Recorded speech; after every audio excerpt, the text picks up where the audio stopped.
Doctor সাহেব, আপনারা যখন রুগীকে হোমিও দেন, পানি কেন মিস করেন? সাদা সাদা গোড়াগুলো কেন দেন? এভাবে ডাইরেক্ট মেডিসিন দিবেন, দেখবেন হোমিও শরীরের ভিতরে 100 কাজ করবে। আপনারা হোমিওর মধ্যে পানি মিস করেন, গোড়া মিস করেন কেন? ডাইরেক্ট ওষুধ দেওয়া যায় না? মানুষগুলা বাঁচান। এখন মানুষ বলে হোমিও ওষুধ কাজ করে না, হোমিও খাইলে শরীরে কাজ করে না। কেন জানেন? আপনারা সঙ্গে পানি মিস করেন, গোটা মিস করেন, ওই যে সাদা সাদা গোটা আছে না, এগুলো মিস করেন কেন? এরকম একটা ফাইল দিয়ে দিবেন, এই ফাইলটা দিয়ে দিলে সে হয়তো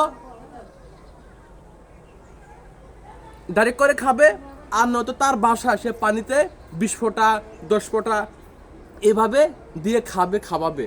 আপনারা কেন 2-4 ফোঁটা দেন ওই সাদা গোড়ার মাঝে, পানির মধ্যে? এভাবে একটা ফাইল 6 বছরে শেষ হবে না। কেন? একটা ফাইল ডাইরেক্ট দিয়ে দিবেন, ডাইরেক্ট রুগীকে ডাইরেক্ট দিয়ে দিবেন, খান, ডাইরেক্ট দিয়ে দিবেন। ডাইরেক্ট হয়তো রুগী পানি দিয়ে খাবে, নয়তো ডাইরেক্ট খাবে। কিন্তু আপনারা একটা ওষুধ 1 যোগ রাখেন, 12 বছর রাখেন, 6 বছর রাখেন, কিন্তু ওষুধ শেষ হয় না, কিন্তু রুগী আর আসে না। কেন জানেন?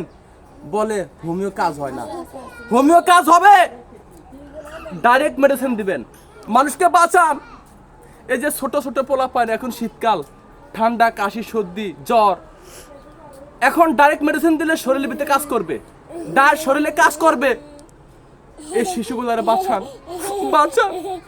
পানিতে, হোমিও পানিতে মিস করাবেন না, ডাইরেক্ট একটা ফাইল দিয়ে দিবেন, ধরো এটা তোমার জন্য, আরো মিস করবেন।